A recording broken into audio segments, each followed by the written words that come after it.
He entered an isekai as a farmer with power superior to the Demon King. The anime begins by introducing us to the hero of this story, Hiraku Mashio, who is talking to the god who rules the world. This god explains to Hiraku that he had a very unhappy life and that, due to a terminal illness, he died after 39 years. So he wants to give you another chance to live by giving you a healthy body free of any disease. This is because the reason he had to live such a cruel life was part of his mistake. So he wants to make up for his mistake by giving him the life he wanted. God then asks Hiraku if he has any requests, and after thinking about it, Hiraku tells him that he wants to try farming. From the time he was stuck in his hospital bed, he loved to watch a TV program about the farming experience as a great model, and since he couldn't be so sociable in his previous life, he would like to farm peacefully in a place far from civilization. The god of the world agrees and tells Hirakuganista that he will give him a new life and a healthy body, and after obtaining the approval of the god of agriculture, he grants him the power of an omnipotent agricultural tool. Without explaining anything wrong, he tells him to make the most of his second life and sends him back into the world. Hiraku then wakes up in a healthy body in the middle of the forest, surprised to be able to move his body after so long. This made him very excited, so he said he would start his second life cultivating in that world. But he realizes that he is in the middle of the forest and that there is nothing around him but trees. Not knowing where to start,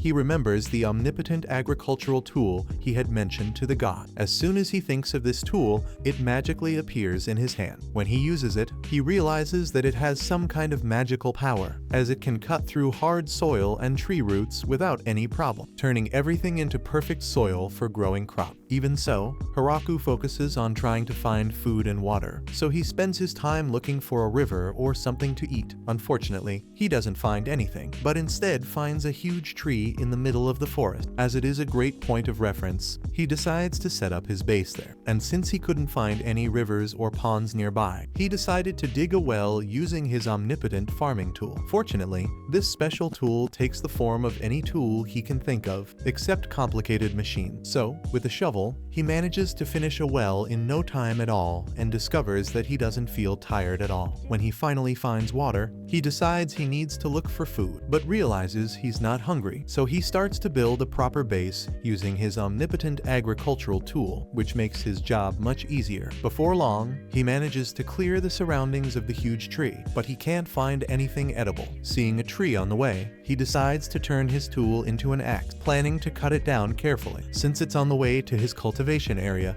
Although he planned to chop the tree down bit by bit with his axe, surprisingly, he cut it down with a single movement and without any effort. This surprises Hiraku, who rushes over to see the heavy tree falling in second. Obviously, this is due to the skill that the god has given him, so he wastes no time and starts processing the wood. Thanks to his tool, he can cut through hardwood like butter and soon gets rid of several trees. But despite having wood, Hiraku really has no idea how to build a house from scratch without nails or adhesive. When the sun starts to set, he panics because he has no source of light. Since he can't use tools to create something to light, he tries to build a fire. But since it's already too late, he worries about the light, as he has no light source. Unable to sleep, he turns his tool into a chisel to carve tools that will be used to build his hut. When dawn breaks, he finally manages to build a fire and clears the area so that he can plant in the field. This is because, regardless of how much time has passed, the Hirakuganist doesn't feel tired of using his tool. However, he realizes that he has started to feel hungry and plans to look for food. But before he can do anything, a wild rabbit jumps out at him, who has no choice but to use his tool to defend himself. Without planning it, the rabbit turns out to be his first meal in that world. Having finally eaten, Hiraku builds a toilet and starts working on the soil to start planting a field, thinking of everything he could grow to harvest. In the evening, he finally finishes plowing his entire field, but realizes that he still has no seeds to sow. With nothing much to do, he decides to go to bed to look for seeds the next day. But when he wakes up, he is surprised to see that, thanks to the agricultural tool, several plant shoots are growing in the soil he had plowed. So the next thing he needs to do is protect his field from giant rabbits and other possible monsters. Hiraku begins to build a fence around the area, creating a large ditch to prevent the rabbits from entering. For several days working on the fence, he managed to survive on food thanks to the rabbits that tried to attack him again. Meanwhile, the plants were growing faster and faster, especially when he watered them with the special tool that Hiraku had turned into a watering can. After a lot of hard work, Hiraku finally manages to build the little hut, which, although it's not much, is better than living in a log cabin. The days go by and, unlike in his previous life, Hiraku enjoys every day and feels increasingly motivated. One day, Hiraku finds two dogs that appear to be injured on the outskirts of his field. He then places a wooden plank for the two dogs to pass and feeds them the meat of a wild boar. After a while, Hiraku took the dogs back to his little hut for the night, because apparently the female was about to give birth. In fact, the next morning, Hiraku is thrilled to see 4 new puppies in the hut, so he cuts off the best part of the boar to give to the dogs in celebration of the birth. After a few days, he builds a bigger hut for himself, as the dogs won't leave the first one he built. Finally, the new plantations were ready and he was able to harvest tomatoes. The dogs, which he named Kuro and Yuki, have apparently decided to live with him permanently. While he happily passes the time, he tends to his crops, and the dogs look after the animals and patrol the surroundings. On the other hand, we once again see the god of the world, who wonders how Hiraku is doing. But when he decides to take a look at this world, he is shocked to realize that he has actually been sent to a forest, in a very dangerous area full of evil monsters. A forest they even call the Forest of Death. The god is very alarmed by this, but unfortunately he can't do anything to intervene,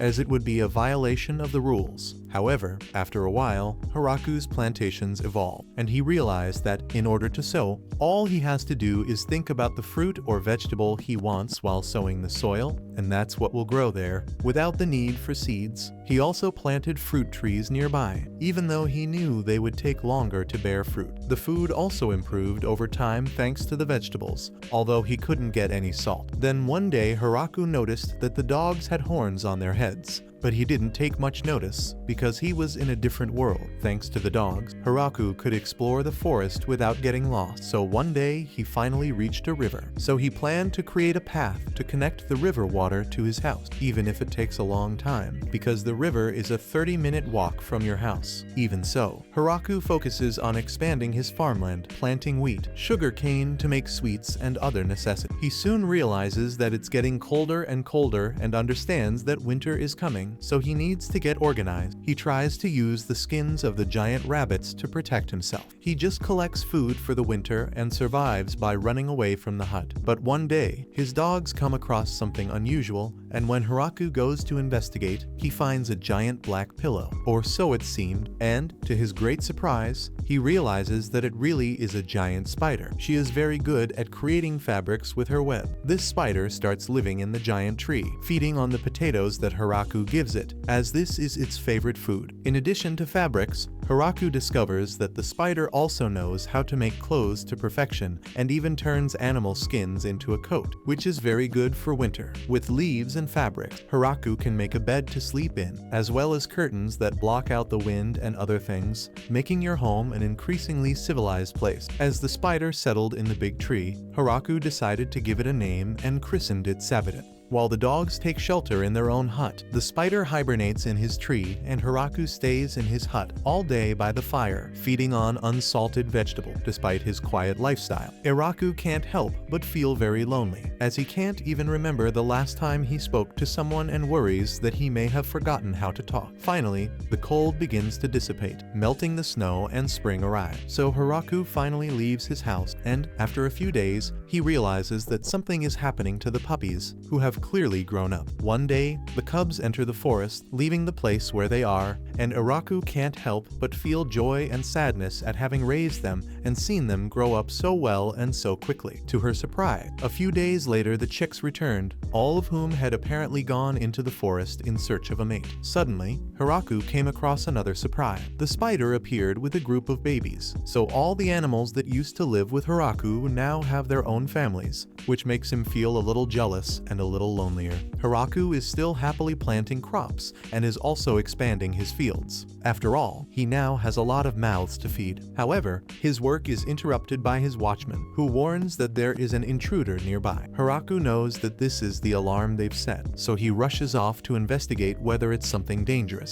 Kuro guides him and takes him to the middle of the forest, where Hiraku finds a little albino girl crying, without clothes and in terrible condition. The girl is trembling with fear as she is surrounded by dogs and the giant spider. So when she sees Hiraku, she asks him to save her. Hiraku is surprised that he can understand her, so he approaches her and offers his help so that the girl can be saved. But before he can do anything, the clever girl pounces on him without warning, biting Hiraku's neck. Hiraku falls back in surprise as the girl begins to transform. The girl grows in a matter of seconds, revealing an older woman, now wearing clothes and without a scratch. The girl thanks Hiraku for saving her, and before long, the dogs jump out and attack her again. Hiraku stops them, and when the dogs move away, he realizes that the girl has regained her childlike body and is getting smaller again. So he takes the opportunity to ask her if she's an enemy or if she wants to hurt him. The albino female says no, so she asks him to make his dogs back off. But he tells her that it only happened because she bit him, but she says she couldn't help it. Hiraku realizes that she really does look harmless and soon understands that she only drank his blood to regain her strength. This is because she used so much energy that she couldn't keep the shape of her body or her clothes. Hiraku then asks her why the dogs attacked her, and she replies that she thought she could take on one of them. So, yes, she started it all. However, Hiraku feels bad about the beating she took, so he offers to let her drink some more of his blood so that she can recover. Then the little albino starts drinking his blood, and although Hiraku feels a bit weak because he's giving her so much of his blood, he still feels he can give much more. This is probably due to the advantage of having such a healthy body. The little vampire grows up again and comments that he has never tasted blood so full of vitality, so he must lead a very healthy life. Hiraku looks at her for a second and tells her that she's smaller than the last time she was transformed. The girl then replies that if she drinks any more of his blood, he'll be in danger. But Hiraku says he can drink as much as he likes, so when he's finished, the girl returns to her original size and accompanies Hiraku to his fields, surprised that there is such a thing in the forest. Hiraku shows her his crops and discovers that she has never seen a tomato before, so apparently they are not normal in that world. Even so, he makes her try a tomato, and the girl is delighted with the taste. This makes Hiraku very happy, because it's nice to hear someone praise your work for the first time. Rurushi is more curious about the other crop, so Hiraku spends the day showing her the different types of vegetables he has planted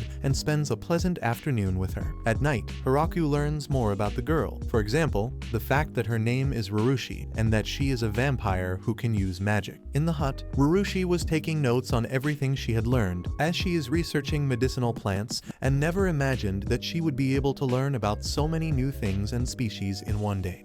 She says that she had a little fight with some nobles who were trying to steal her research, and after that, the nobles sent someone very dangerous to chase her, so she decided it would be better to stay quiet somewhere until things calmed down. That's why she went to that forest, and also why being there could help in her investigation. However, she discovered more than she had imagined, and now she has no idea how many days it will take to inspect everything she has seen in Hiraku's field. What's more, it was almost wiped out in the beginning, so the place really lives up to its wild reputation. Hiraku asks her what she means by reputation, which confuses Rurushi a lot, and she wonders if he really doesn't know, even after living there for so long and taming all those beasts. However, Hiraku replies that he has no idea what he's talking about. Rurushi changes the subject to Hiraku's tool, as she has never seen this kind of magic before, but Hiraku doesn't say much about it, saying that it's a kind of magical tool. The girl comments excitedly that, despite having lived for so long, she still has a lot to learn. Meanwhile, Hiraku is pensive because it's been a day full of surprises and he can't believe he's met Rurushi. Then he realizes that luck might not knock on his door again, so he finds his answer and surprises the girl by asking her to stay with him forever because he can't let this opportunity slip away. Rurushi is embarrassed by the sudden request and explains that people are chasing her and that she's a vampire, but Hiraku assures her that none of this matters to him. He says he's never been good at dealing with other people people, and that's why he lives away from people, but he still doesn't know how many more years he'll be able to cope. Finally, Rurushi calms down and says that this was a very sudden marriage proposal. Haraku replies that his life in the forest is very lonely, so he thought it would be a good idea if she agreed to live with him. Rurushi asks if he was serious when he asked her to stay with him forever, and Haraku realizes what he's really asked for and blushes too, leaving Rurushi slightly annoyed with him. She asks him if he wasn't asking her to marry him. Haraku gets nervous and tells her that, and that's exactly what he wants, so he begs her to accept. Rurushi calms him down a little, smiles, and tells him that she accepts his request. This makes Haraku very happy, and he can't help but hug her in celebration. So Haraku and Rurushi start living in the hut and working together in the fields. After a while, Rurushi manages to help Haraku in various ways. For example, installing light sources with magic. It also helps you to find salt after so long, making the food considerably better too. One day, while they were both observing the return of the fruit trees, Sabitan sounds the alarm again, and when they go to investigate, they find the dogs surrounding an angel, who asks them to forgive him for attacking them first. Haraku rushes to free her from Sabitan's webs, and when the girl is finally free, she uses magic to heal her wounds and restore her clothes. Then she makes her wings disappear. Haraku is surprised and comments on how convenient it is to know how to use magic, but he gets worried when he sees Rurushi trying to hide. When the angel sees her, she becomes furious, telling her to stop retreating and run away. But when she does, the dogs attack her again, so she has no choice but to calm down and go to the cabin to have a quieter conversation. There, the two talk about how dogs are the demons, and fighting them is a death sentence. The Anya then asks Rurushi about Haraku, and she replies, blushing a lot, saying that Haraku is her husband. This surprises her a lot, as it's the first time she's seen Rurushi in love with someone. She decides to introduce herself properly, making her wings appear again, and saying that her name is Auntie, an angel. Haraku asks if she serves God directly, but Rurushi assures him that it's not that important, and that angels are just a race of warriors with more muscles than brain. This offends Tia, who clarifies that there was a time when they were worshipped, but that now they are just normal beings. Haraku asks her why she's chasing Rurushi, and she replies that there's a big reward for her, for all the damage she's done to the city. Rurushi apologizes by saying that there was a very annoying nobleman who made her do medicine and drugs in a demanding way, so she felt the need to teach him a little lesson. Tia exclaims that there was nothing small about what she did, explaining that every time something bothered her, she would start blowing things up. Rurushi finally admits that maybe she did something wrong and comments to Haraku that the reason she ended up in the forest is because she was running away from her aunt, and Auntie is surprised that Rurushi admits she's weak. However, Rurushi explains that she could only realize how weak she really was when she faced Haraku's dog, which Tia understands immediately, because even she couldn't stand up to them. Rurushi then drops the subject and wastes no time in proposing to her aunt that she move in with them. Before the girl can answer, Rurushi shows her the fields and orchards of fruit trees. She also introduces her to Sabitan, but when she sees the huge spider, Tia faints with fright and has the same reaction when she is introduced to the dogs. For the rest of the day, she helped Haraku and Rurushi harvest some crop, and Rurushi tried some fresh cabbage leaves and was also delighted with the taste. In the afternoon, they finished harvesting lots of vegetables and Tia was completely exhausted. In the evening, they try strawberries for the first time, and this time they are even more pleased with the taste. That's enough to convince her that farming is much more satisfying than she expected. Rurushi then tells her that it has been decided that she will live with them, so Auntie definitely starts living with them, helping with the plantations and even construction, creating stone beacons to lift the heavy material. One day, Tia asks Haraku if they can grow many more strawberries. Arama's Haraku explains that even if they expand the fields, they won't be able to handle all the crops,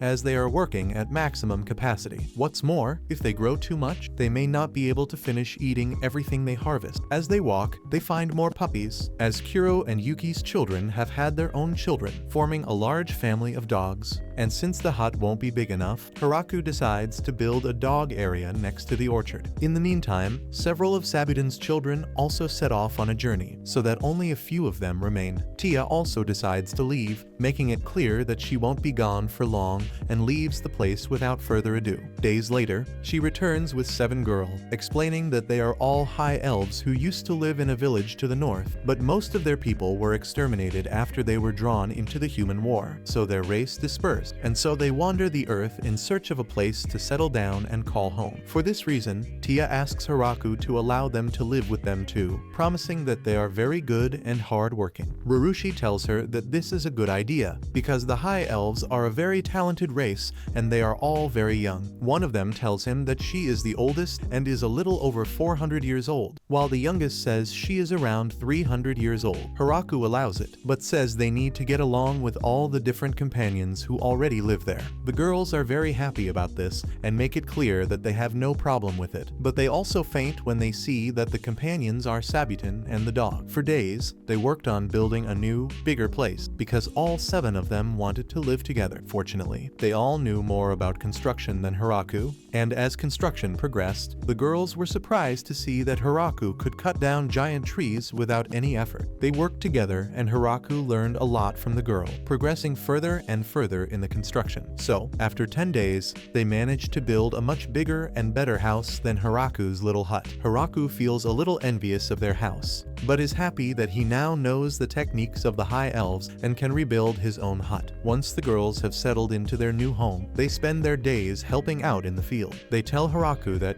as a thank you for letting them live there, they plan to do some mining and blacksmithing for him, as they are very good at it. After 200 years of wandering the world, they would like to start by building a furnace to melt iron. In no time at all, the girls quickly set up a blacksmith stall and make some very useful things for their stay there. Soon after, they notice the wheat field and make bread using their own oven, which makes Haraku very excited. While they're eating bread, Haraku suddenly remembers something and, although it's a little late, asks Rurushi if the land they're on belongs to anyone. She replies that not really, but that technically the forest is under the control of the Demon King. Haraku is terrified to hear this, but Rurushi clarifies that as long as he hasn't received any support to build everything, there's nothing to worry about. And since Haraku built everything himself without any help, the land belongs to him, and that's how it works there. So everyone continues to live peacefully in the forest. The girls begin to comment to each other how incredible Haraku is, because not only did he tame all those hell wolves, but he also tamed a demon spider, and he has no idea that these creatures are extremely dangerous. One day, Haraku meets a giant queen bee that Sabuton has captured and wants Haraku to adopt it. Although it seems dangerous to him, the bee refuses to attack him because of its fear of Sabuton. So Haraku stays with the bee and builds a little house for its nest near the orchard. Unlike the queen bee, worker bees are of normal size and can build a large nest inside the house in just 10 days. Haraku also builds a huge lake for when he brings water from the river through the canal, although he still has to build it, as the use of wood in the canal would cause too many leaks. Haraku uses his omnipotent agricultural tool to compact the soil perfectly, creating a material as hard as concrete. With all the earth left over from digging the pond, Haraku makes enough pieces to build the canal. With the help of the elves, he works hard to build the canal quickly, and, in record time, they have a water connection from the river to the pond. Haraku is also happy to see that even fish are coming to the pond, as they hadn't gotten any before. Rurushi gets a little worried when she sees Haraku cooking the fish from the Forest of Death, as she has no idea if it's safe to eat, so they let Haraku taste it first to see if it's safe. Haraku tastes the fish after a long time and realizes that it tastes like salmon, so he offers it to the girls too, and in the end, as everyone loved it, Haraku preserved the other fish they caught with salt to keep them stored, and as they now have a waterway built, Haraku tells the girls that his next target is rice. He quickly builds the fields, filling them with water, and all the girls help him plant the rice, while Sabuton's children take care to keep the pests out of the area. The rice plants grow much faster than Haraku expected, so he quickly harvests the rice and leaves it to dry in the sun. When it loses all its moisture, he begins to peel it and then removes the leaves and plant material. After a long process, the rice grains are finally ready. So Haraku cooks them and makes rice dumplings stuffed with the fish he cooked earlier. These rice dumplings are such a hit with all the girls that they forget to leave some for Haraku to eat. They continued to work in the rice fields themselves over the next few days, and as the work always ended up with everyone covered in mud, Hiraku decided to build a place where they could all have a hot bath. Construction began immediately, and they soon built furnaces to heat the water. They built a washing area and a very large bathtub with a wastewater solution. Tia recommended the use of slimes, as they feed on waste and dead organic matter and then purify it, so they are practically nature's cleaning machine. So Tia brings several slimes and Hiraku throws them into a purification pool she built for the slimes in the sewer, solving the problem. While Hiraku is collecting firewood, he notices a small fungus on a piece of wood, but as he doesn't know how to differentiate between the fungi of that world, he has an idea, and on the 2 pieces of wood, he uses the omnipotent agricultural tool to grow the mushrooms he knows. When he has finished doing this, he finally decides to try out the bath he has built. After showing the girls how it works, he gets into the bath after a long time without taking a bath like this, because it turns out that in his other life, he couldn't take a bath while he was in hospital. So when he gets into the hot water, he'll be in a completely happy state of relaxation. However, his relaxation is interrupted when the other girls enter the bathtub, and he is unable to relax as he had hoped. And although he proposed the idea of building a bathtub just for men, the girls rejected the idea of him having an entire bathtub to himself. One day, Hiraku discovers that his mushroom cultivation has been a success and decides to make a stew. But before he does, the dogs catch his eye because they have discovered a group of 5 elves and taken them to their property. Leah explains that they lived in the same village and were about 200 years old. Hiraku then agrees to let them live there too, so they all decide to start building an even bigger house. On the other hand, he revealed to us the story of Kiro and Yuki, a beautiful couple of wolves who were attacked during their time in the forest. Although Yuki was pregnant, they were attacked by the so-called fighting bear, the king of the forest. By sheer luck, he didn't eat them, but they were seriously injured and so couldn't get married. They were so weakened that even their former prey helped them, and before they knew it, they had both reached the center of the forest, the place where not even the fighting bear dared to tread. It was there that they found Hiraku, and they had no idea how such a weak-looking human could survive alone in that forest. But Kiro realized that it was all because of Hiraku's tool, as he could feel unlimited power coming from it, and despite having thought that their lives were over, Hiraku shared his food with them and took care of them. After the cubs were born, neither of them wanted to fight him, and they both decided that Hiraku would be their master. After living with him for so long, they realize that he is more than the weak human they thought he was, and his only concern is that Hiraku doesn't seem to understand or have any idea that they are not mere dogs, but terrifying monsters known as hell wolves. Even so, Kiro is very grateful that his good luck has led him to meet Hiraku. After several days, the new house is finally ready, much larger than all the previous ones and even with a basement included, ideal for storing food and firewood. After cleaning every corner of his new home, Hiraku decides to carve 2 wooden statues of his dogs to place at the entrance to the house. When everyone is settled into their new home, Hiraku tries to prepare a new dish that they haven't tried yet, so he decides to make curry, something the girls have never heard of before. With the help of Tia and Rurushi, Hiraku collects the spices needed to make curry in the fields where he has been working since before. When he finishes collecting what he needs, however, he realizes that the girls have disappeared, so he returns home to a single girl who helps him cook, and she explains that Rurushi and the other girls are busy with an investigation. While the 2 of them cook, the aroma of the food attracts the other girls and even the dogs who were just watching. In the evening, the girls return and the curry is finally ready, so everyone gets together to eat, and, as expected, everyone enjoyed it so much that, once again, they ate everything and left nothing behind. One day later, everyone begins to prepare for the coming winter, as they will be spending most of their time indoors. So Hiraku makes sure to store enough firewood in the basement and asks the spider for extra blankets in advance. While the elves work at the forge and on other projects, Tia and Rurushi take care of preserving some food for the winter. Since dogs can't hunt very well during the winter, she wants to store as much meat as possible. Hiraku also creates a snow deposit to preserve the vegetables for the winter. When Hiraku sees the girls using magic to work, he thinks about how useful it would be to be able to use magic, even though it's something only he can't do.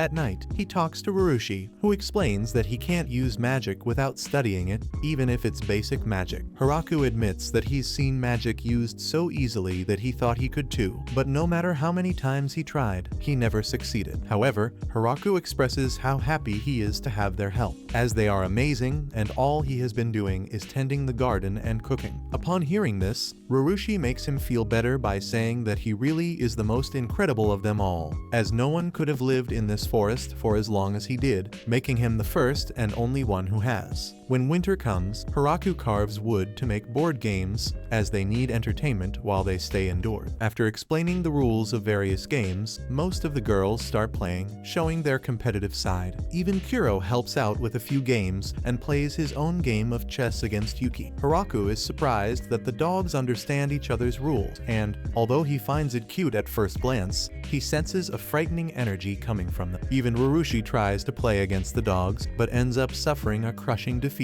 Hiraku also plays against the girls and tries to get revenge on Rurushi, but just like her, he ends up being completely defeated, so he decides to play another mini-game that he had also built. But even in this game, the girls beat him, so they spend the winter together in a very warm environment and play all day long. The days pass more quickly than they expected, because soon the snow melts and spring comes again. When the weather gets warmer, Hiraku leaves the house to give Sabitan some potatoes, but before they can do anything, they hear the alarm and, thanks to the number of knocks, the Hiraku are able to pinpoint in which direction the intruder is approaching. Then they look in that direction and see a huge creature approaching at high speed. Hiraku asks if it's a dragon, but Tia clarifies, very concerned, that it's a flying Largatixa. The beast prepares to attack, so Auntie and Rurushi create a magical defense. Both manage to create a huge barrier that protects the whole place, including the big tree. Even so, several pieces of unburnt debris fall near the crop fields, so the elves put out the fire. Tia asks if they should attack, but Rurushi admits that she's not sure they can get through the flying Largatixa's barrier, and they can't escape either, as the beast will follow them. Hiraku despairs, not knowing what to do, and so do the girl, as the menacing dragon begins to advance towards them, and ignoring everyone else. Hiraku tells himself that the most important thing is to protect everyone. Thinking about it, he surprisingly transforms his farming tool into a powerful spear. Despite not understanding everything, Hiraku wastes no time and decides to use the spear against the flying dragon. The beast creates 3 protective barriers against the attack, but Hiraku's spear manages to get through one of the dragon's wings. The spear is returned to Hiraku's hand, who, without hesitation, throws it again with great force, and this time it pierces the dragon's chest, knocking him into the forest. When it was all over, the girls were speechless and completely shocked. Although the cultivation field suffered some damage, all the buildings turned out to be fine, so they decided to go and see the dragon's corpse in the forest. Upon meeting him, Hiraku asks if there are many beasts like that around, and Rurushi replies that yes, but only in the places where they live, and that it's very rare to find such a big one in the forest. Very seriously, Hiraku then asks if there is any possibility that someone has sent this weaver specifically to attack them, but her aunt tells her that this is unlikely, because even if the dragon was under someone's command, that person wouldn't send such a rare and valuable creature just to check something in the forest, so it's more likely that it was a wild creature acting on its own. And Hiraku comes to the conclusion that it was all just an unfortunate and rare accident. Despite creating a somewhat tense atmosphere, all of Hiraku's seriousness disappears when he asks if they can eat this beast. Shortly afterwards, they return home and prepare to eat the Largatixa. While Tia explains that the animal's meat is actually considered a delicacy, Hiraku prepares a grilled steak, steamed meatballs, and even a vegetable stew made from the meat of the dragon's tail. To everyone's surprise, the meat turns out to be very tender and full of flavor, so that everyone is satisfied with the meal. During dinner, Rurushi discreetly asks Tia if she would have been able to block an attack from the spear Hiraku used earlier, but she replies that not even a demon king would block that attack. After all, it was only one attack with which he broke through the 3-layer barrier of the dragon barrier and then pierced his chest. So the girls come to the conclusion that they were very lucky that the dogs were the first ones they met when they arrived in the forest. Just imagine being hit by a Hiraku blow, and on the other side of the screen, the Demon King's castle and the Demon Realm is shown. There we see 3 of the Demon King's 4 great generals discussing the report they have received about a dragon that has been slaughtered. None of them can believe that such a beast has been defeated, because if a single dragon approached them, that would be enough to mobilize all their military forces. One of them explains that, according to the report, the huge dragon was attacked from the ground and was killed with 2 shots. The other 2 generals are incredulous and even panic at the information, saying that they can't fight something like this. But the only calm man of the 3 declares that, before fear and panic begin to set in among the citizens, the 4 generals must deal with the situation. However, Landon proposes his resignation as a solution and leaves his post without hesitation. Elsewhere, we are also shown the enormous lair where a huge dragon called Drime talks to his survivor Gucci. After seeing the dragon being defeated, Drime asks Gucci what he thinks would happen if he were attacked like that.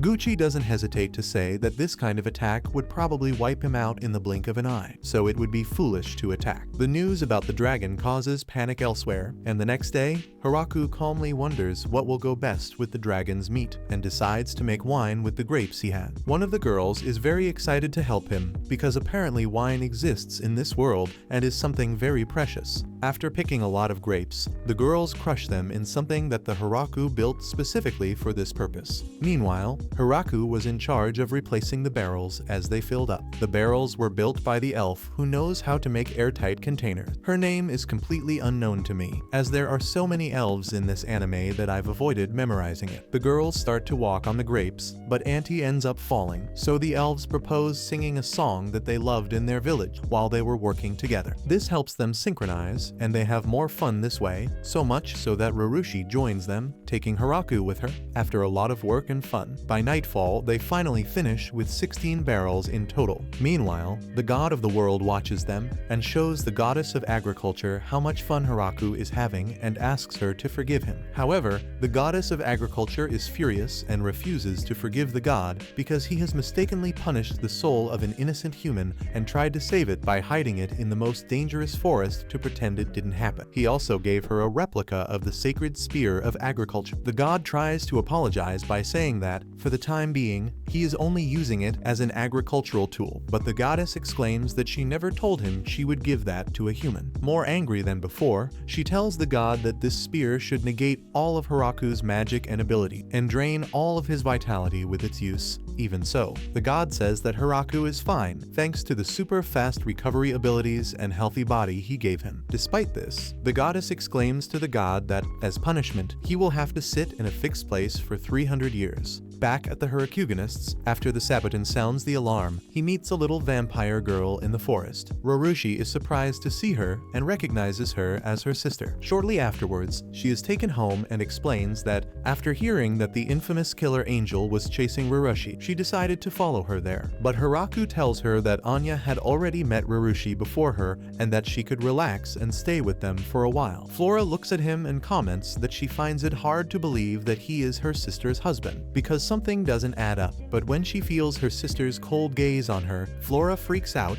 and takes it all back. Rurushi makes it clear to her that Hiraku is in charge of the place and is the master of all those hellish wolves she saw, apart from the fact that he also defeated a dragon single-handedly. Flora then understands and apologizes for her rude behavior. Hiraku tells her not to worry, but, changing the subject, Hiraku turns to Kuro and asks if they really are wolves. In response, Kuro barks at him, and Hiraku also asks him what the infernal part means. Kuro then begins to release a huge red flame from his snout, and Hiraku claps his hands in amazement. Meanwhile, Rurushi can't believe that Hiraku has been living with them all this time without really knowing it, because they are well-known magical beasts. In the evening, Hiraku prepares a nice dinner for Flora as an apology for what Kuro and the wolves put her through. As you might expect, she was delighted with the food, just like Rurushi at the beginning, and she began to write down a lot of things for her research. After a few days there, Flora leaves with great haste and enthusiasm to make the preparations for her wedding. A month later, she returns, bringing with her a series of maids belonging to a race of ogres. One of them introduces herself as Anne, the representative of all the maids, and promises to serve Hiraku by fulfilling his every wish. Hiraku clarifies that they don't need to be so formal and asks Flora about the animals they've brought. Flora tells him that they are normal cows, saying that she made a point of bringing cows that produce milk. Hiraku then cheers up, saying that now they can make butter and cheese. While everyone is living their lives, Auntie realizes that there are already several races living here in large numbers, while she is the only one of the angel race. This discourages her, so she quickly approaches Hiraku and warns him that she's going away for a while. Shortly afterwards, Tia returns with 3 armored angels, serious looking and with big guns. She also brought a group of lizard men whose representative is called Daga, and this one also has a chicken in a cage. Hiraku asks if the chicken spits fire. He's a little suspicious, but his aunt assures him that the hen he brought only lays eggs. Hiraku thanks him, saying that eggs are very important for making cake, which makes the girls very happy. Thanks to everyone, the place where they live has become much more civilized. The maids, being professionals, are responsible for cleaning the rooms and keeping the houses clean. In addition to all this, they also cook, but they don't know how to make more than very simple food. So Hiraku teaches all the maids the cooking methods he knows, and they all take a keen interest in cooking and soon learn to prepare more elaborate dishes. On the other hand, the 3 angels that the aunt brought with them are responsible for patrolling different areas of the forest, making sure to keep an eye on even the slightest movement. And this is due to the fact that, after the dragon's attack, the aunt decided that Hiraku shouldn't be everyone's only protection. Meanwhile, the lizard men take care of the tasks that require the use of force, and, thanks to them, the work is progressing even faster than before. Hiraku thinks about all the people who now live there and realizes that he can't even count them. At that moment, he makes him approach and informs him that he has brought all the elf girls who were still wandering in the forest. Seeing so many girls, Hiraku asks him if there are any men, but it is explained that, in fact, there were no men surviving at that time. Even so, she assures him that everything is fine, because soon, the male elves may start appearing. Without asking any questions, Hiraku wishes them luck and decides not to ask how they will do it. A few days later, Hiraku gathers all the different representatives of all the races and tells them that he wants to invent a name for the place where they live. He explains that, in the beginning, this place was just his small hut with a few cultivated fields. But then more buildings started springing up and more people started moving there. So now the place is like a village, which is why he wants to give it a name, and suggests naming it after the forest they're in, and Hiraku thinks it's a good idea. But when he hears that it's called the Forest of Death, he dismisses the idea completely, as it sounds too scary. Someone else then suggests calling it the City of Death, but that sounds even worse. Finally, Sabuton raises her paw and points at the huge door of the house. Without really understanding, Hiraku opens the door and sees the huge tree that has always been there. This tree gave him shelter and guided him so that he wouldn't get lost, which is why he officially decided to call this place the Village of the Big Tree. At night, Hiraku reveals his name in front of all the villagers and throws a big party to celebrate with the first batch of wine they've produced in the village. Everyone gets excited and starts calling him mayor, but Hiraku says that's something they'll decide together later. Even so, Rurushi tells Hiraku that only he can be mayor. Seeing this, everyone agrees and Hiraku accepts with great joy and decides to enjoy the life he has led up to that moment, giving the best of himself as mayor of this village. And so the village continues to move forward. And as mayor, Hiraku just carries on working as he always has. One day, he hears Sabuton's alarm and is quickly joined by one of the patrolling angels. Comes to inform you that a messenger from the kingdom of demons has arrived. Tia and Rurushi accompany Hiraku to see this messenger and meet Bissell, who introduces himself and tells them that they would like to have an audience with the person in charge of the site. Hiraku introduces himself as the mayor and Bissell gives him a present to commemorate the meeting. He then informs her that he has a message from the Demon King, who would like to discuss the property he has built in the Demon Kingdom. Hiraku remembers what Rurushi told him about the Demon King and deduces that they want them to pay tribute for all the time he lived in those lands. After thinking about it, Hiraku takes courage and finally assumes his duties as mayor. He then tells Bissell that if the Demon King is willing to accept them living on that land, then he is willing to offer his share of the harvest as payment for the tax at a rate of 10%. When he hears this, Bissell is surprised and Hiraku worried, thinking that perhaps the amount was too low. But to Bissell's surprise, he nervously asks if he really agrees with this. Hiraku answers yes and makes it clear that he would like them to come and collect their pay every year before winter. Bissell agrees, finalizing the deal much faster than Hiraku was expecting. Hiraku signs the agreement stating that the tax to be paid will be 10% of his total harvest each year. However, this is limited to what they grow in the fields, so he won't give them any milk, eggs, honey, or alcohol that they produce. If the Demon King's people are interested in any of these things, means they will have business dealing. Since Haraku felt that he had been too aggressive with the negotiations, he ended up giving Bissell a gift before saying goodbye. Rurushi also praises him for doing this and says that since they now pay taxes, they are technically under the protection of the Demon King. Tia comments on how impressive the 10% fee they'll be paying is, as normally the fee should be 50 or 60. Anne also mentions that the idea of them coming to collect every year was a very good decision because it forces them to officially recognize their residence there. And if they only come to collect once a year, they won't be able to accurately measure everything they actually produce. In other words, they practically bought the protection of the Demon King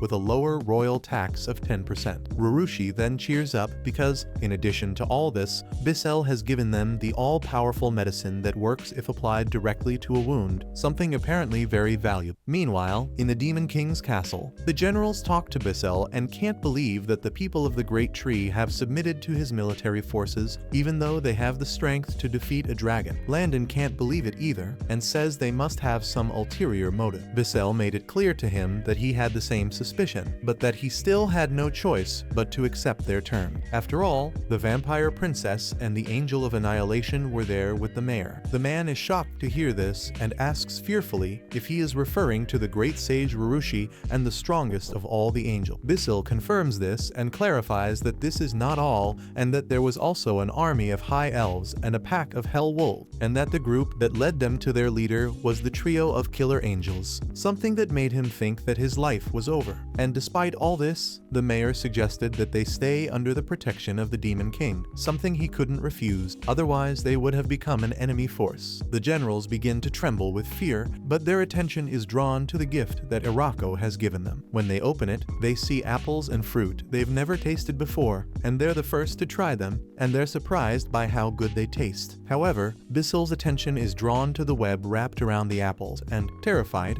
he realizes that it belongs to a large demonic spider, a dangerous creature that previous demon kings have fought. When he hears this, one of the men gets up again and leaves, saying he's quitting. Before long, however, the people of the Great Tree receive another visit from the one true ruler of the dragon. The great dragon bows his head in respect, while his assistant gives Hirako a gift from him, which is an elegant sword that seems to be of great value. Hirako thanks him, but asks the reason for his visit. Gucci explains that his master has his guard located to the south of this place, and, despite the distance, he considers them neighbors. So they decided to offer them a formal greeting. Hirako then invites them in, so the huge dragon assumes human form and becomes nervous. However, Doremu relaxes completely, saying that the place is great and so is his drink, so he plans to stay there. Then his companions tell Doremu that he can't do that, because many people will be furious if he doesn't protect his home. Soon after, the two of them leave with apples as a gift from Irako. After receiving unexpected visitors, Irako thinks about how the people of the big tree will deal with them. A few days later, Hiraku decides to build a guest house for the visitors, as he doesn't feel comfortable inviting them into his own home. The elves build a large house with capacity for 30 people, as there are likely to be large groups of visitors, and in order not to frighten them, the elves make a bell for Sabuton so that he knows whether he is a visitor or an enemy.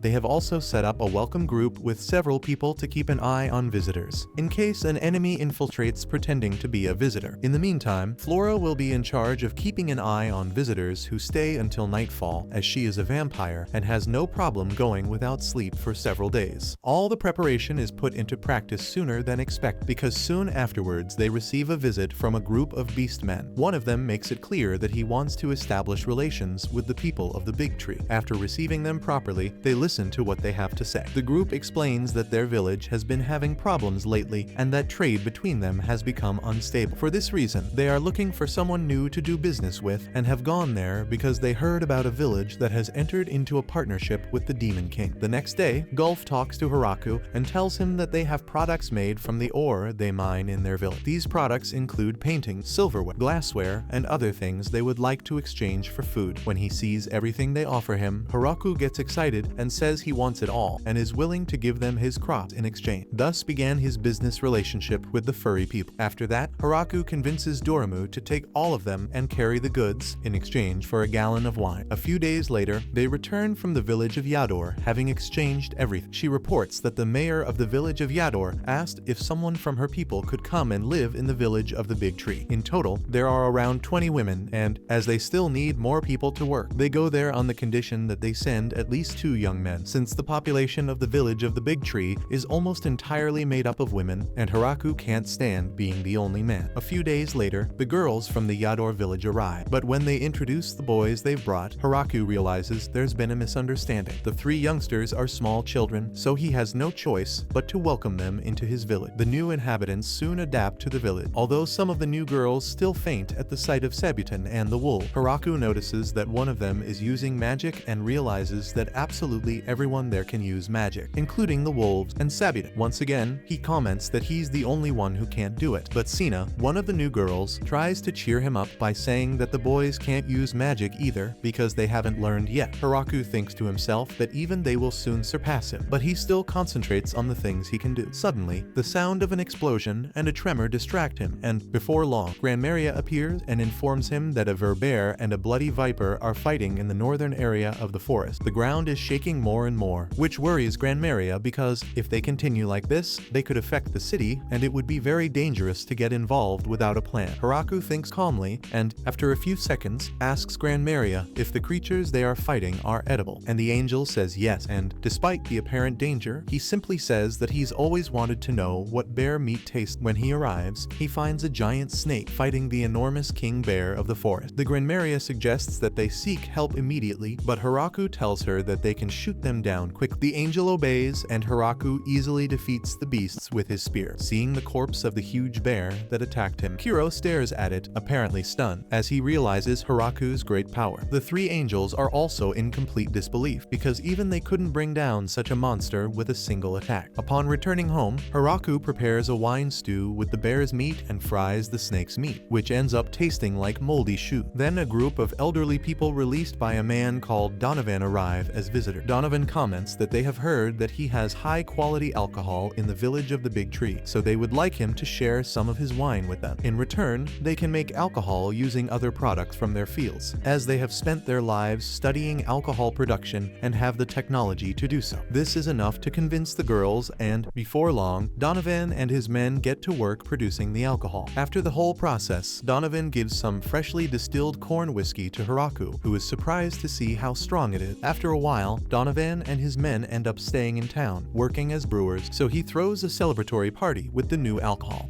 Even Doremu shows up and ends up getting drunk as usual. Days later, Sabuton sounds the alarm and Haraku prepares to attack with his spear when he sees a hostile-looking dragon approaching directly. But before he can do anything, Doremu moves the dragon out of the way. However, a 3rd dragon appears flying straight at Haraku, who has no choice but to attack. His first attack narrowly misses, so he prepares to launch his 2nd attack. But before he can do so, Gucci appears in front of him and exclaims for him to stop. But then Doremu appears in his human form along with Grafaloon, his wife, and their daughter Lastaman. It is explained that the fact that Doremu was always running away to go to the village of the big tree apparently aroused suspicion in his household, because he always went to the village with all kinds of valuable gifts and ended up spending the night sleeping in the inn so he wouldn't come home drunk. When the misunderstanding is cleared up, Doremu's wife and daughter apologize to Haraku. Soon after, the dragon family is talking about how threatening Haraku's village is. Doremu's wife comments that she never thought she'd meet someone who had the strength to blow their head off, and Lastaman agrees, as her mother wasn't even able to defend herself against Haraku's attack, but had to dodge it. Her mother tells her that she only managed to dodge it thanks to the spider, who is an old friend of hers, but if she hadn't gotten it out of the way at that moment, she probably wouldn't be alive, since she can't ignore that kind of power. Doremu's wife tells Lastaman that she'll have to live with Haraku for a while. This is to ensure that this power never turns against them, the dragons. Unable to argue, Lastaman becomes a resident of the village of the Big Tree. Since the Hiraku have never had a problem accepting reinforcements into their village, Lastaman introduces herself rather nervously, asking to be called Lasti, and asking what she should do. He soon starts working in the village, but due to his monstrous dragon strength, almost everything he does ends in disaster. But after some thought, Hiraku gets the perfect job for the girl and leaves Lastaman in charge of the city's diplomatic relations. This is because everyone is afraid of dragons, whose power, knowledge, and wisdom are also incredible, which is why giving this position to Lastaman worked perfectly, because when that servant of the Demon King went to the village to buy oranges, he ended up buying a lot of fruit because of Lasti. It turns out that she intimidated him without even trying. Basel returns to the Demon King's castle and informs the other generals that the village of the Big Tree now has dragons, and because of the military power that is growing in the village, they must keep an eye on them, taking care not to be discovered or they may consider it an act of aggression. Basel devises a plan, and soon after he decides to let his daughter, Frorum, live in the village to investigate whether the people of the Big Tree intend to take over the world. Although the girl was very confident that it would be no big deal, she soon realizes the enormous military power of the village and abandons all her confidence. Even so, she decides to continue working in the village and soon becomes friends with Lastaman. When fall comes, everyone appreciates food more. One day, while eating stew with the girls, Hiraku mentions that it would be much better if they could eat seafood. This catches everyone's attention, and they immediately ask what he means by seafood. Hiraku explains that he's talking about things like cod, crab, or monkfish, because with these and other ingredients they could make a much better stew. Flora starts to investigate what he said, while her aunt wonders if crabs can really be eaten, as they are very tough and wild. Despite all their doubts, their excitement gets the better of them, and they immediately get involved. And the idea they get is to go to a port city that exists within the boundaries of the Demon Kingdom, to the south of the village, where they do a lot of trade in ocean products. They could get the fish there, but they would have to ask a merchant for help. Lasti offers to take them there, so the two set off immediately. 3 days later, they return with Michael, the president of the Goron Company. After introducing himself to Hiraku, he shows him all the marine products he has brought from the city. Michael is very direct in his visit and makes it clear that his goal is to suggest more opportunities for them to eat products and do business. What's more,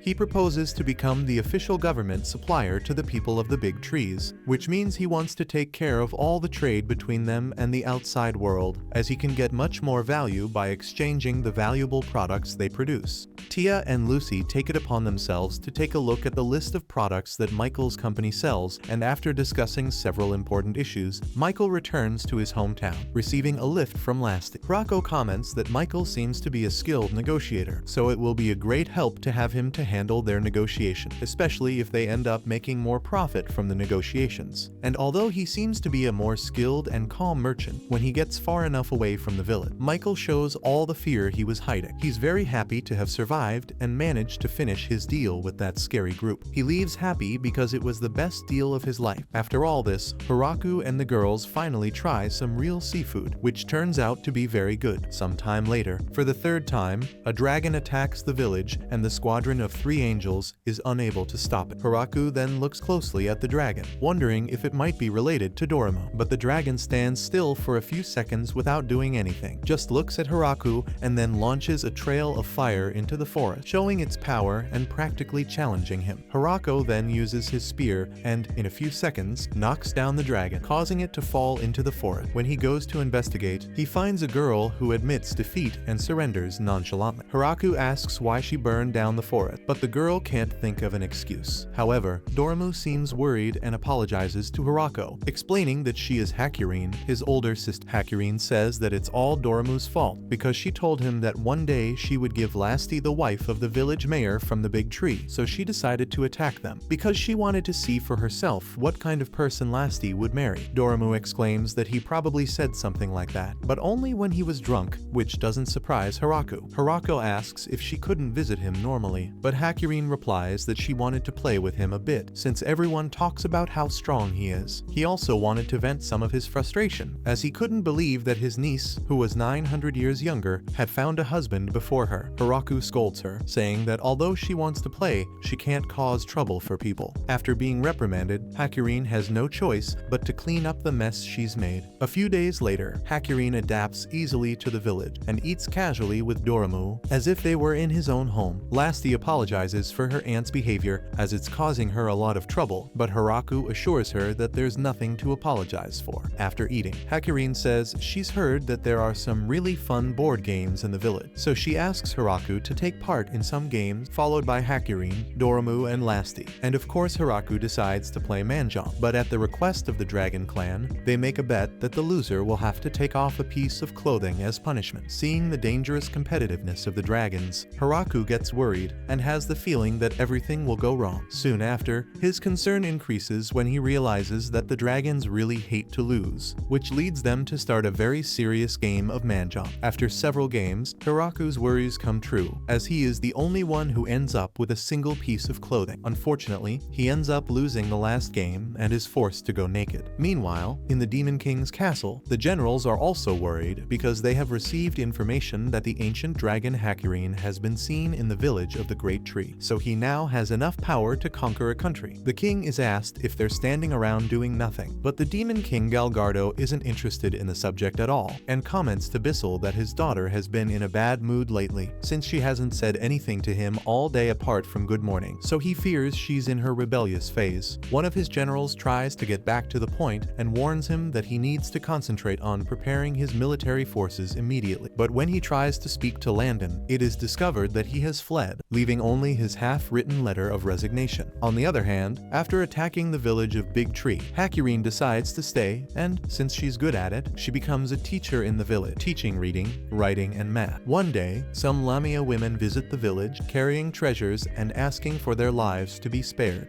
They explain that, at some point, Kiro's children decided to clear out a dungeon they found in the middle of the forest, and the girls were forced to quickly flee their home. Although the wolves didn't know what they were doing, they caused them a lot of trouble, so Hiraku decided to exchange the precious gems the Lamias had mined for some of his crops. Hiraku tells them that he would like them to continue trading, and, very happy about this, the girls returned to their original home. After that, the Lamias formed Lamia's delivery service and began transporting the village's commercial product, becoming reliable neighbors. And with this increase in trade with other towns and areas, the village reaches a new level, so Hiraku decides to expand and plant even more. On the other hand, in a castle, three girls talk about military power that the people of the Big Tree are accumulating, believing that they are possibly planning something very bad. They comment that they are probably convincing Frorum to stay there, so that they can use her as a hostage if necessary. So they ask the princess to start gathering her troops immediately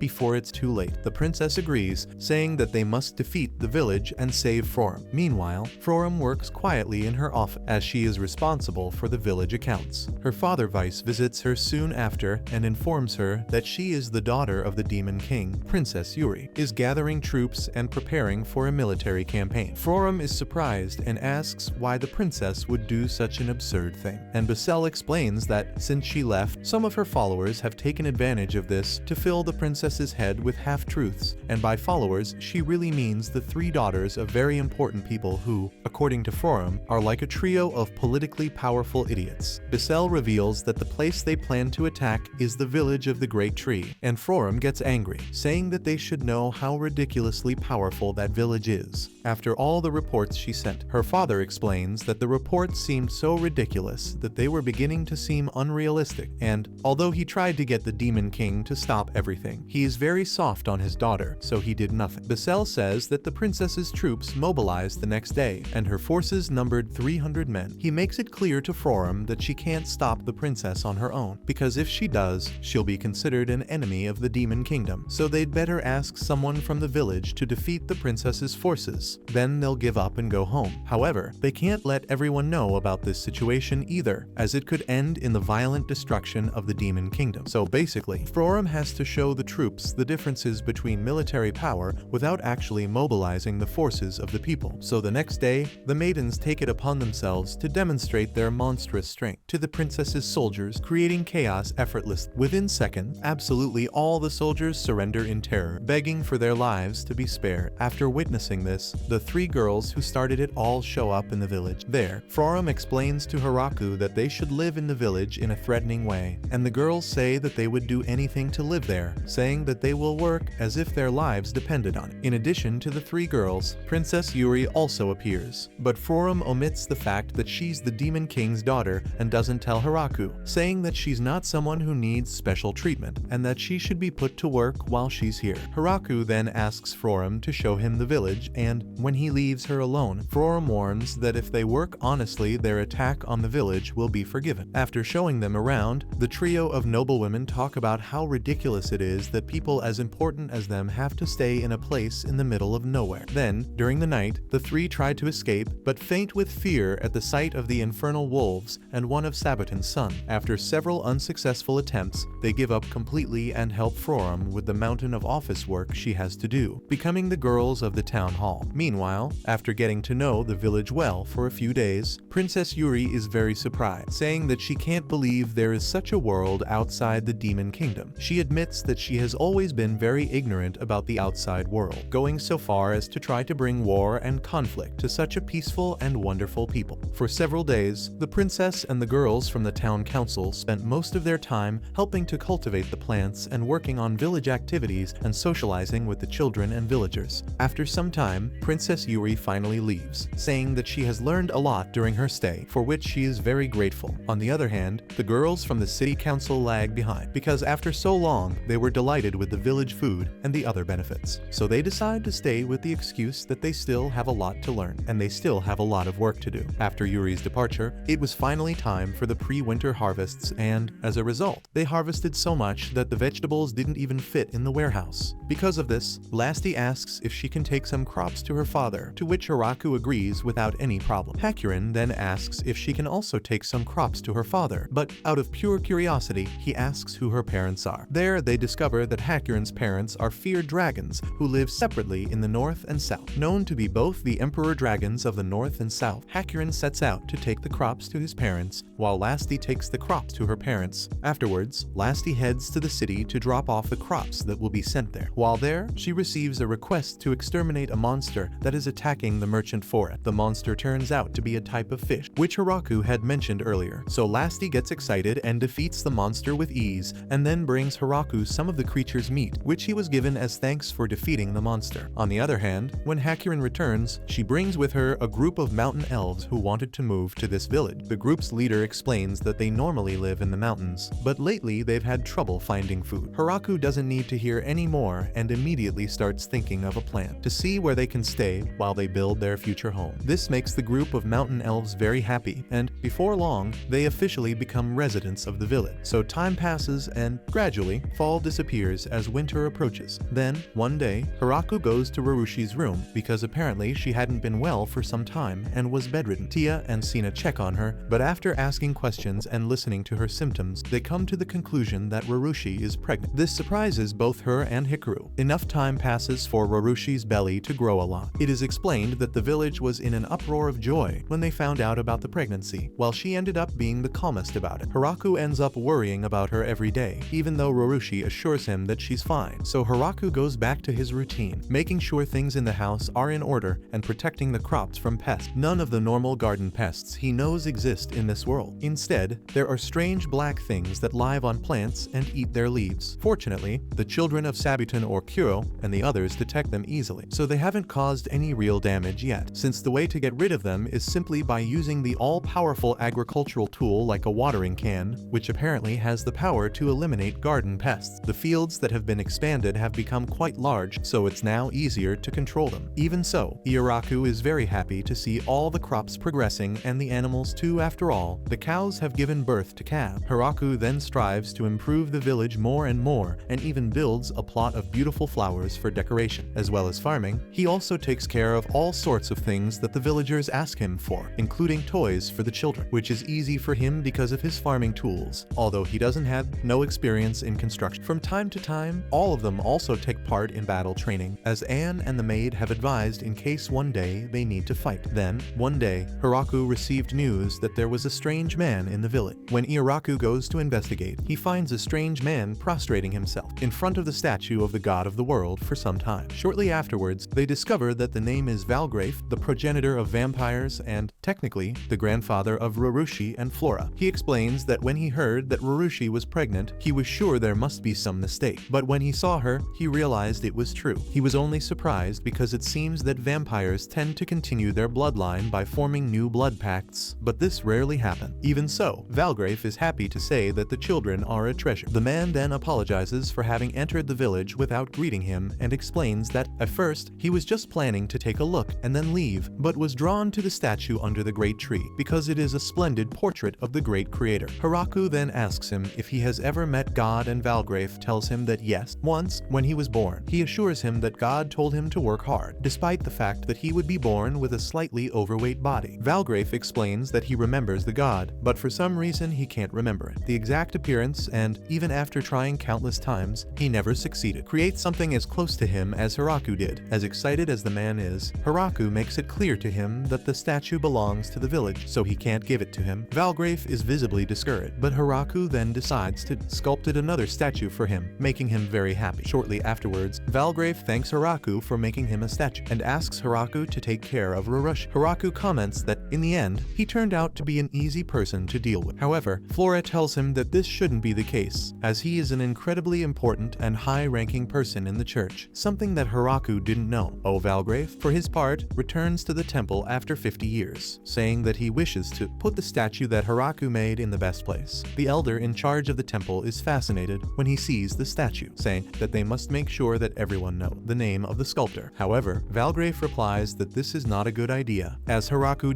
doesn't seem to be the type who wants to make a name for himself by making statues, and he doesn't want to do anything to disturb his peaceful life. Even so, he makes sure that they can support him silently. So he orders the elder to tell all the other temples to respect the people of the Great Tree. Sometime later, Valgrafe sends Haraku a luxury piano, but Haraku refuses to accept it as payment for the statue. Then Valgrafe says it's a present to celebrate Rurushi's pregnancy. The piano is placed in the dining room of the village hall, and shortly afterwards, they bring in another one to practice on, at the request of the girls from the town council, who didn't dare play the more elegant piano because they were afraid to. The pianos were a hit, as everyone wanted to play, although the only ones who could play well were Forum and the girls from the Demon Kingdom. But even so, everyone else made sure to practice, and they got better. The anime ends with everyone happy, including Haraku himself and Rurushi. And if you've made it to the end of this video, comment on which anime you'd like to see a summary of. I doubt you'll be able to comment on the name of any anime I haven't watched yet.